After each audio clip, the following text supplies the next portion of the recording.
Hey, this is Passy from Passy's World of ICT, the guy with the white hat. And we're here today to fix up that buttons lesson, the last lesson, and Murphy's going, whoa, what went wrong there? And there were some things that went wrong and need fixing, and that was our fault for rushing the lesson and trying to get it done too quickly. All right, so the overview is, overview doesn't look like it's animated. In the last lesson, we placed buttons on the members and dogs forms, and we tested each button as we went along, but we never tested them as a group at the end of the lesson. And that was a big problem because in full software testing in this bottom left-hand corner slide, you do module testing. So you test each button as you add it and make sure that button works. But you should do integration testing where you check, okay, can we click new and make a new record? Can we then save that record? Do our next and previous buttons here still work after we've done that?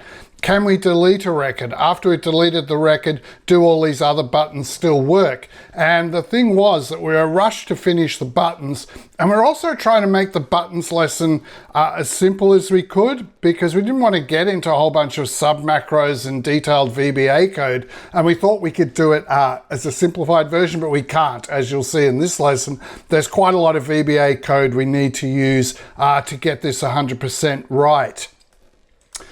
All right, so the four main problems which you might have found when you were using the buttons after the buttons lesson is that the previous button, if that's the first thing pressed after the form loads, that causes a macro crash. If the next button's disabled when the form's reloaded after we've had new member records added, the delete button causes problems with the previous and next button. So a lot of it is tied in with these previous and next buttons. And we've got problems when we save a record as well if there's any validation errors on that record.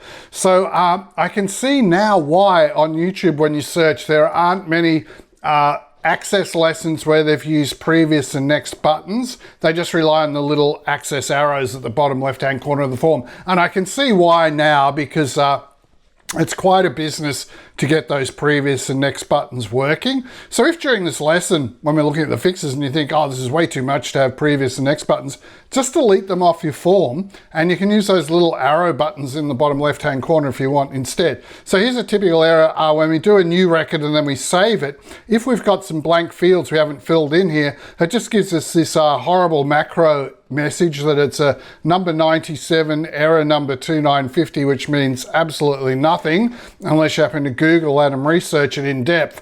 So we've got to fix all those sorts of problems, okay? And that's what we're doing now. This is going to be a long lesson, so especially speed up the video because I'm a slow talker. So go to that tools cog on the play bar, go to playback speed, click on that arrow and set it to 1.5 or even 1.75. And because it's going to be such a long lesson, make sure you use the index timeline that's in the video description so you can take breaks and then come back to work on the lesson. So you might just do the fixes for the previous button and the next button, and then that might be enough. And then you pause and then you can come back and look in the index later as to what you still need to do. So if you've got your finished database from the previous lesson when we first did the screen buttons version 1, you just need to use that because we're going to apply a whole bunch of fixes to that. If you don't have that database, then you can get the fix button macros start database from the lesson file downloads for this lesson. So check in the video description to find a link to those.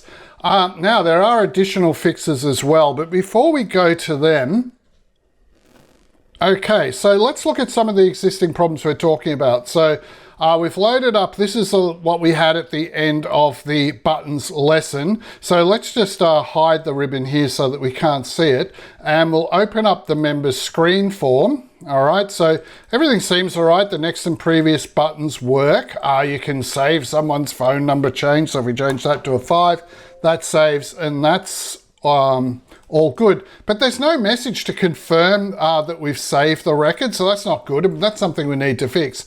But let's just say that we decide we're going to delete the Alicia McDonald record, okay? She's left the dog club. So we delete this record and it says you're about to delete it, and we'll just say yes.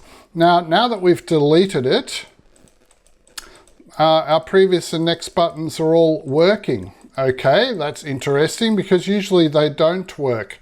All right, let's add a new record then. So we add a new record. We'll just make up a member ID code here.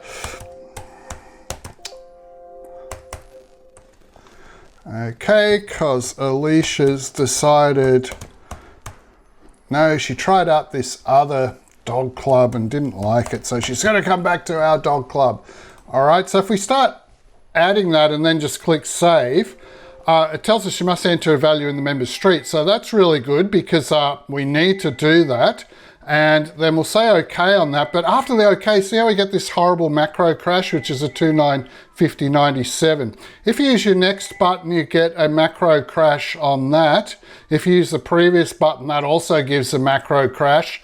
So although it's kind of usable and you can continue and put all these things in, of course, the phone's ringing in the background there. Sorry about that. It would have to happen right now. They live in Brighton. Okay, we better make that Brighton. 3905. So, members mobile number. Again, we're getting that every time, so that's kind of annoying. But let's just press on here and get a new record added.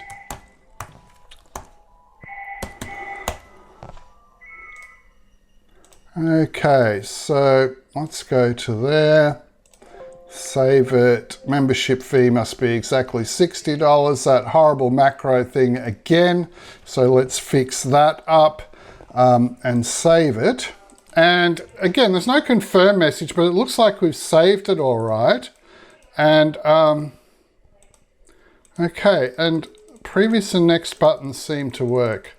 Maybe I'm in the right version of the database here. Maybe I'm in the one that's got, no, I can't be in the one that's got fixes. Okay, so we'll close that.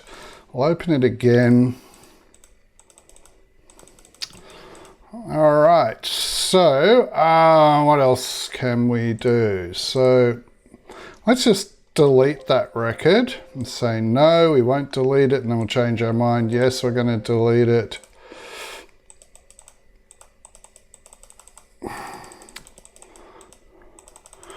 Okay, so look, the changes, the problems aren't bad. And remember, you can always go down to these ones and use these ones anyway instead. We'll just try delete another record there and see how we go. Now, the previous button's disabled. The next button's disabled. But we're sort of working through them okay. All right, now you can use these buttons down here. So if this is all a big drama, the previous and next buttons cause problems, just delete them off the form and your user could just simply use these. But we like it here on the bar so they can use them all together. Okay, so let's close that off. This must be our, let's exit database from that one. And we've got another one here that's got all of the fixes in it, which I think is this one. So let's have a look at this. So for example, if we change that phone number and save it, see it does tell you the record has been saved successfully. All right, so that's nice and that's all fixed up. And other things. Now there's another problem, additional problems on the dogs form. If you're doing a new form and putting things in for the dog or whatever, but you can't remember what the member ID code was. Who was that member that had this new dog? We've added a new button here called members. And when you click that, it brings up a list of all the members and it tells you, and we can go, oh, that's Henrietta Hennessy. That's the one whose dog we're trying to do here. So you can actually copy that member ID code out of there and you can put it into here and then that'll bring in all her information and then you can finish doing the dog and all the stuff here, okay? And if, of course, if you go to save this, it'll tell us here, we've added in processing so that it goes through every empty box and tells us which one we have to fix up. And all of those are empty, so there's lots of problems and they can't save it. So that's a kind of enhanced thing as well. You can always just close these, I think, and go through that and just say yes, and that will cancel the record. All right, whoa, that was a lot of stuff to take in there. All right, so the more you look, you find. So there are all these sorts of problems we found while we were doing things. They wouldn't all display there for us, and I don't know why exactly. I think we didn't have the right version of the database. It might have already had some of the fixes in it. I swear this lesson has been jinxed. So yeah, we need to have all of these things here done. And then we need to check that all those 9 things work, you know, when we've got the fixes in there. All right, things you need to know already. Obviously, you need to know these modes. You know, there's form view, the first one when you're testing out a form to see if it works. Layout view, for the instructions say go into layout view, you need to click this one. Design view is this one here, so you need to know that. Now, when you start up the downloads database, remember what'll happen is it starts up and you'll need to click show the ribbon so that you can see the ribbon and work on these changes. And you'll also need to hit the F11 or function and F11 keys to open up this side navigation panel if you want to get to different things as well. Okay, so remember you will need to do that. The main thing is showing the ribbon so you can get to the design tab and property sheets and all that sort of stuff while we're doing this lesson. So you can see from all the fixes that despite our best intentions in that previous lesson, there is no simple, easy way to make all of these client buttons and make them be able to work in harmony together, okay? And we tried to do that in the previous lesson. We rushed it a bit and it all ended up with some problems. You could still use the database, but you do not want to give someone a database like that that's popping up these horrible macro errors and looks really unprofessional. So you have to fix it all up, and there's 35 pages to go through to do fixing, so we better get into that. So it is going to be a long lesson, so make sure you take breaks during the lesson. Okay, so here we are in that lesson. Here are some of the things which happen. So the first one is the previous button experiences a crash of its macro. So when you first load up the form and if you press that previous button, it will do a crash. So that needs to be fixed. And the problem is the way the VBA code is written, because what's happening is the form's loading up and it loads in these records from the tables into a memory array. So think of the memory array as seats in a stadium, and there's all these little empty memory slots. So we've loaded in all the members we've got in a line here and we've numbered them. The computer actually numbers them 0 to 5, but we're going to keep things simple and number them human way, 1 to 6. And what happens is that Prev button tries to go here off the end of the aisle where there's nothing and it can't find anything, so it puts up this crash error. So that's what's causing it, a problem with the array. And the problem was that we immediately activated the button so it could move. What we needed to do was do all this checking about where we are at the moment, and you know, if we're here right on the end of a row, don't try and go here where there aren't any more seats or people. All right, so we needed to move that code from where it was up the top to down the bottom, but there's more things to do as well. So what that'll do is you'll get this error. Previous button error cannot go to the previous record, okay? So this will be an error code that we made that they can just click OK on, and isn't a real ugly kind of access thing with number 97s in it and things. So the members previous button, the fully fixed code is like this. So we need to use this on error. So up the top we set up here that if any sort of error happens, we want it to go to this thing called error on Prev button. And where that is, there's a set of code down the bottom. See where it's called error on Prev button. So it'll bypass all of that code, jump down here and do this and give that message, can't go to the previous record, pops up an OK that they can click, and that's the heading on that box, Prev button error. So it does all that, then it jumps back up to here actually and exits from the subroutine, okay? So that's kind of the thing you've got to use, is this on error. And then we've got to make sure that we're in a good position and we can actually go previous somewhere. And if we can, then we actually set here that if we're not on the first record, it's okay, we can do this previous action, all right? So that code there, get rid of everything you've got on the button at the moment for the previous button on the members form, and just copy and paste in this code, and that should be all good. And there's some code there for the dogs form. It's exactly the same sort of code, it's just that the dogs buttons are called different names. This one's called CMD Prev Dog.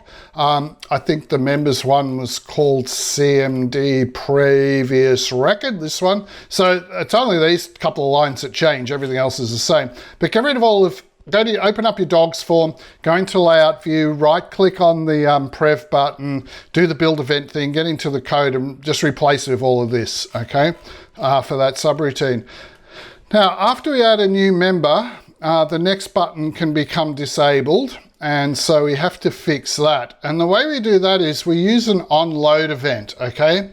So what we're going to do here is that we need to go in on our members form, make sure we got it open, get into the design tab and property sheet, make sure on this drop down arrow you put it on form, and we want to get an event, and this is a new event we haven't used before, the onload event, and you click that triple dots and go to the code builder, and you just need to put in this code here. And what it's going to do is when the form first loads, it's going to make sure that the next button is enabled, because we will be on the first record whenever we load up a form for the first time, and we're going to make sure that the focus is on that button, so that's the one that's highlighted as available to click, and we're going to make sure the previous record button is grayed out and it's not enabled, so it's enabled false, so it's all grayed out and you can't use it. All right, so that's what we need for when it loads. And the same sort of thing on the dogs form. All right, so you just get this document. It's in the video description. You don't have to pay for this because it's us who's fixing up a problem we caused, basically, by not doing the previous lesson on buttons properly. So you can get this for free. Just go to the download link in the video description. Now you might want to take a break here, or you might not. But certainly just get those VBA codes copied and pasted in and check that they're working. All right, some more next button problems. If we're at the first record and we're next to the second record, sometimes the Prev button stays disabled for some reason. And there's another problem that when we're filling in a new record, we showed you that one. If we're doing a brand new record and we hit either of these next or Prev buttons, we get this horrible macro crash 2105. So we need this on error handling. So we put that on error handling already into the VBA code, and that's fixed this problem. So I don't think there's anything to do there. There is. So this is the next button code for the members form. Okay, so again, just like we did with the previous button, you need to take out all the code that's there at the moment and just highlight all of this code like this.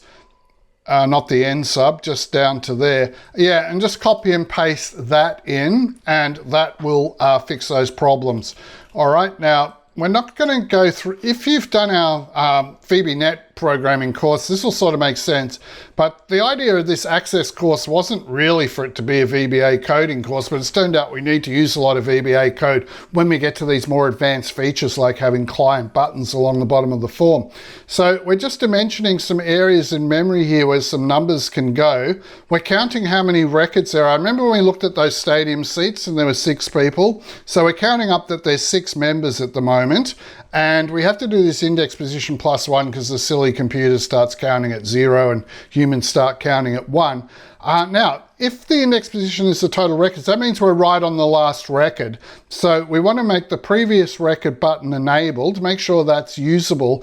But the next record, you set enabled false, which will gray out the button, which means people can click on the button and nothing happens because we're right at the end of the records. We don't want to try next and go to an empty seat in the stadium and have some sort of macro crash, okay? So we do stuff like that. This one here, index position is greater than 1 and less than the total records. The displayed record is not in the first or last record, so that's all good like that. And I'm pretty sure that's it. All right. And likewise on the dogs form, we're removing some code and replacing it with this code as well. Okay. Okay, a record delete breaks the previous and next buttons. Now, we weren't able to show you that, I don't think, at the start, but it did happen for us. And what happens is that you delete a record, but then when you start using your previous and next buttons, they all get messy. And the reason is because if we're here with our 6 members and we decide we're going to delete Desiree here, we delete her and then there's an empty seat.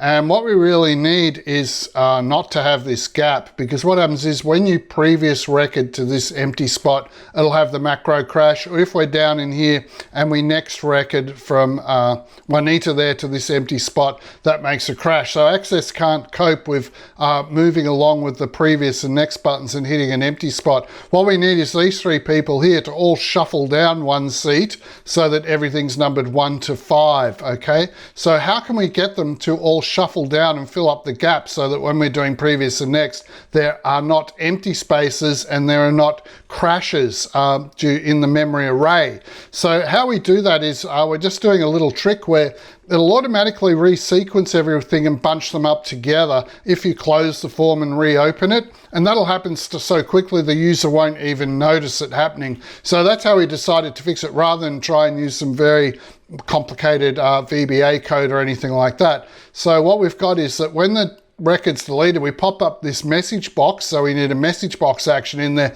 that has been processed, and they now need to click OK so that Access can re-index the form. And then we have a close the form, and then straight away afterwards we open up the form again, and it happens so quickly it looks like Access, all it did was just suddenly restart at the first record, and you don't see it actually open and close. So that fixes that problem. So you click OK to do the form, and that's all good. So on the dogs form, you need to do the exact same thing. Add this message box, which is a new thing, an action to close the dogs form, and then an action to immediately open it up again. So previously we just had this, that we wanted to delete the record. We also need to give a message. It's always good to have confirmations, and then close and open, and everything should get re-indexed.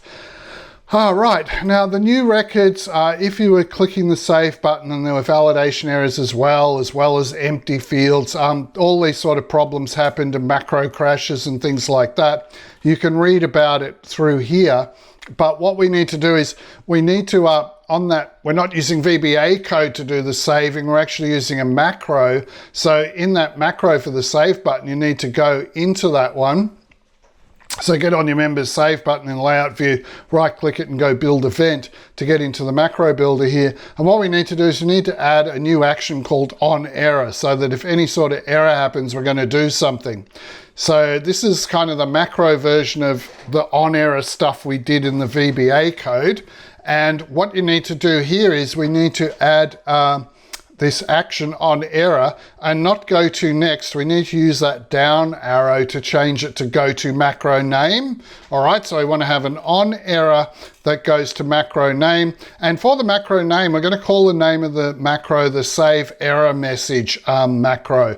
And because it gets because it goes to this one from the main macro, this guy's going to be called a sub macro. So we're going to make this save error message sub macro, which is getting a little bit complicated for macros. We didn't want to go down to this detail of level of detail, but to get things working, we have to. And so this is really good Access learning for you. And if you take your time and read these instructions, look, it should work out okay. All right, so we're now ready to add this save error message sub macro. Now, how do you get a sub macro? It's not in this add new action. You have to go up the top of the macro ribbon here and use action catalog. Okay, now action catalog will open up this on the very right-hand side of the screen, and you need to double click on sub macro, okay? And then it'll bring in a sub macro on your screen here called sub1. So the first thing is we're going to change its name. It's not called sub1. We decided to call our save error message.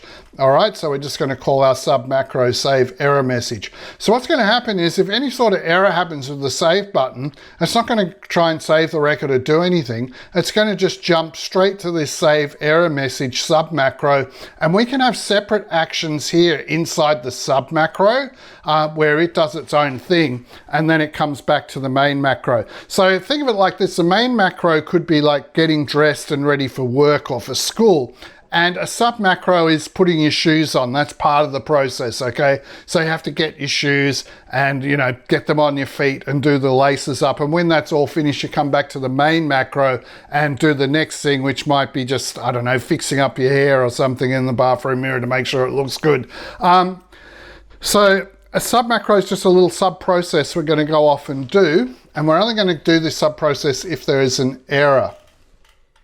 Okay, now the first thing we need in the sub macro is a message box, and the message box is going to say there's errors within the form field data and therefore the record cannot be saved. And up the top of the box in the title field at the top of that box when it pops up, it's just going to say error, please check field values. All right, so that's the first thing inside the sub macro is that there's a message box. And then what we need is, so that sub macro, right, finishes up after it's given the message and everything sort of just goes back to the form. You need a stop macro in there, okay? So we get another action inside there called stop macro. So there'll be an add new action button. There's two of them, right? The one down the bottom, do not use that. Use this one here because that's for the sub macro stuff, and get a stop macro action that's just going to say, okay, there's an error. Let's stop everything. It'll close down everything to do with the save button and just take you back and you'll be looking at the form. Okay, so that's the other thing we need to do, and save that full button macro by clicking this blue save button up here, then the close button like you'd always do on macros. All right, so if we have an incomplete form, we try and hit save, we now get that nice customized error message, all right?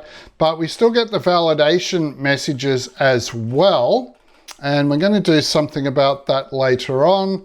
So we do the same thing for the dogs form. You need just a save error message sub macro, same sort of sub macro, giving the same sort of error message, and that's all good for the dogs. So it'll happen if you've got a new dog and you're trying to save it and the field data's incomplete. Now, when we're adding a new dog onto the system, there's a problem that part of the form you have to fill out is the member ID code, but you might not remember. We got this new dog here we're adding onto the system, but yeah, I knew the member was Alicia McDonald, I think, but what was her member ID code? Because I have to enter the member ID code onto the dog form. All right, so what would be handy is if we could have a little pop-up list of members and their ID codes so that we can find the code and copy and paste it on the form like we showed you way back at the start in the demonstration of this lesson. So we're going to write a new query. So if you don't know anything about queries in this explanation here doesn't make sense, you'll have to go back and watch the queries lesson that we did in this database course. We're just going to make a query that has the people's names and their member ID code. A couple other things, might as well have email and phone there, but this member ID code is the key thing we need. So what can happen is that we can make that pop up, that query. So we need to go back to our buttons here and get another one in the middle here and call it members. So we get a new button on there, and members is going to do an open query action, and the query with the drop-down list is member IDs. That's what we save this new query as.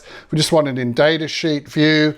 Maybe data mode should have been browse on that. I might have to fix that up. Now, so what will happen is that when they're here adding in stuff, they can click this members button at any time and they can find out what the member ID codes are for everyone.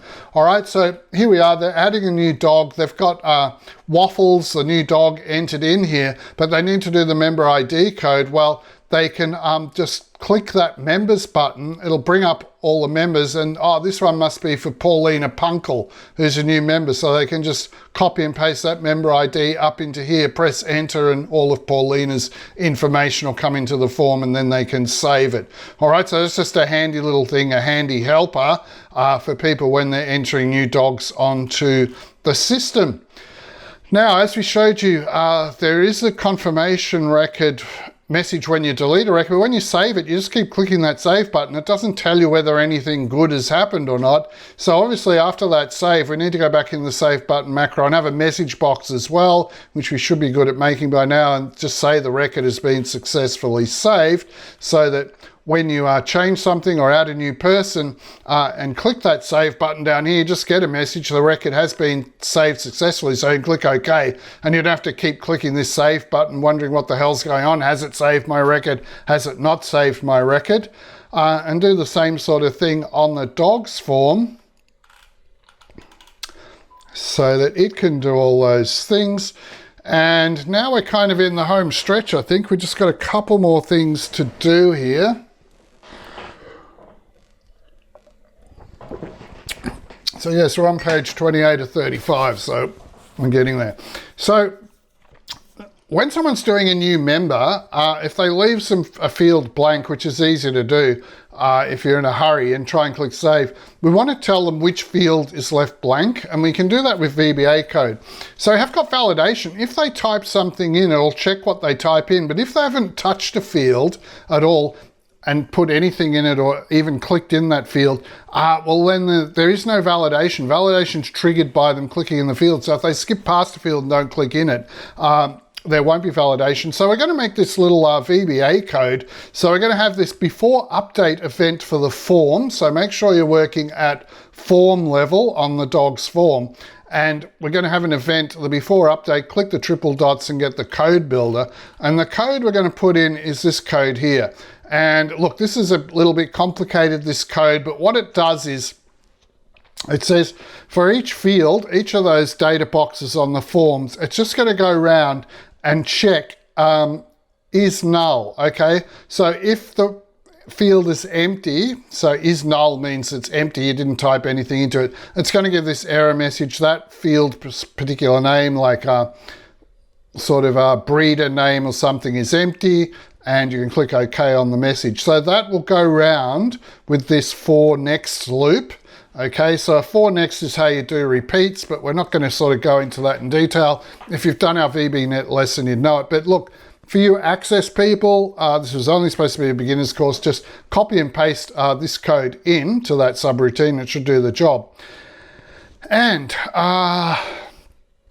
that's going to do that. So what's going to happen is if we leave these fields empty, like D-sex, breeder, dog, join date, it's going to pop up messages. So first it tells us the breeder's empty. We click OK, then it pops up another one, the join date's empty, clicks OK. It tells us this member ID code's empty, click OK. Then this one will pop up. So not all four popped up together. These were popping up one after each other as we clicked OK. And then when it finally tells us everything that's wrong, there'll be this one here we made before that you click OK on, all right? So it's telling everyone about the fields. The only problem is this year born field is a number field, so it's not detected as being blank. That's supposed to have the year like 2005, 2018, something like that in it, just the year 2019 in there, but that's a problem which we need to deal with. And so what we're going to do is deal with that. So that code we had, we just add a little bit of extra code in here that's checking if that year born is to 0. And if it is, it's going to tell us that there's an error, the year born should not be 0. So again, you just take out what you just had and replace it with this. Is probably the easiest way. And then if you fill in every single thing but leave that at 0, it's going to tell us error year born is 0, and they know they need to fix that up to, you know, 2017 or 2016 or 2015. Now the members form, we're also going to make a thing to go around and check if there's any empty boxes on there. We don't have to check for a 0 year or anything, but we do have the membership fee as 0, but that doesn't vary. It's always $60. So we're not, instead of writing separate code to check that it's 0, what we're going to do is we're going to go back into the table, into the members table, into design view, go onto that membership fee field that's in currency and just set default value. Here it'll have a 0, so just set default value to 60 and then just close that and save it. And what will happen is then whenever a brand new record comes up, it'll automatically set the membership fee as 60 straight away to begin with, so it's all good to go. Okay, so that'll just make the form nicer and easier to use. It's pointless people have to go and type over that 0 all the time, and they may forget to do it as well. Membership, the amount of fees they're paid, of course, can be 0. Remember, if they've just joined up and they haven't paid the fees yet, that's okay. So that blank checking, if you've got blank fields when you're adding a new record, it'll tell you one by one all of the blank fields and that.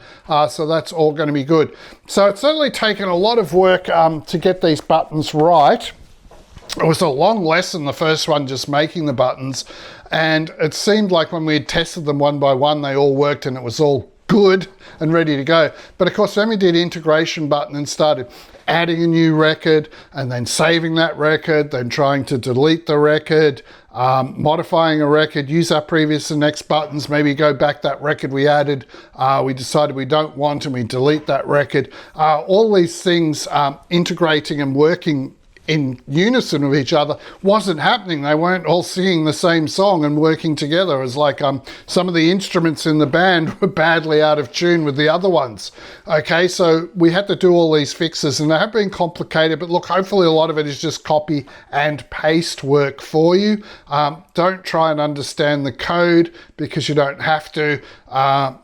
We've given it to you, all right, if you're finding that all too complicated. All right, so now it's time to save the database now that everything is fixed. So remember, do File and then Save As, and make sure it's a database file, ACCDB. Do your Save As. You'll need to navigate to where you've got it. Ours is L10B, Fixing Macros, and we're calling it SDC Button Macro Fixes Finished. Fixesfinished.accdb, and then saving that, okay? So if it does say replace the current one because you were saving it previously, just say yes and do that and get your finalized finish one that's all fixed up, and that's going to be the client with buttons. So what we have done in this course so far is we've created tables and queries and reports, made screen forms with pictures of members on them. We made that main menu switchboard where you can turn the ribbon on and off, all that sort of thing. We made the opening splash screen, although we've still got some work to do on that in the last lesson just to make it 100%. We created those custom client buttons that looked like they were working good, but turned out we had to do some fixes, and we've just finished doing all those macro button fixes. So that's great. That's where we're at. Where we're going to go to next is we're going to add a photo button so that when we're adding a new member and a dog, we can put in all their details and save it. Then we can click a new button we'll have in that group of buttons at the bottom called Photo, and using that button you'll be able to go on your computer to where you've got a photo of that new member and then load that in, and it'll appear on the form. Okay, so that's going to kind of then make the whole system, I think, finished, and we can get on to the last thing, just finalizing the application and delivering it to the client. And hopefully we're not going to have any more major dramas like we had with those client buttons. But now I can see why on the internet people hadn't tried to make previous and next buttons. They just relied on using the access ones because it does get quite complicated. It was the previous and next buttons that were causing a lot of the problems which we've had to fix, and it took a few goes to get them fixed. So sorry it's been a while till this video, but that's just the way it was. So remember, the Access SDC course, the full training course, is on our website, so you can go there and look through and see all of the previous lessons. So that's the end of the client button fixes lesson. It took me a long time to get all those fixes done and to get this video done. Hopefully now we're back on track, and adding photos to the form in the next lesson will all be good. You may want to give this video a thumbs up. You may not, because it was all a mess and we had to fix it up, but at least we got it fixed up, and we've got previous and next buttons which no one else on the internet seems to have, so give it a thumbs up. It's really good. And make sure you subscribe to our channel so when you see when videos are coming out. We've got a bit of photo work on it at the moment, so it'll probably be 2 weeks till the next video. And then we will see you in the next lesson.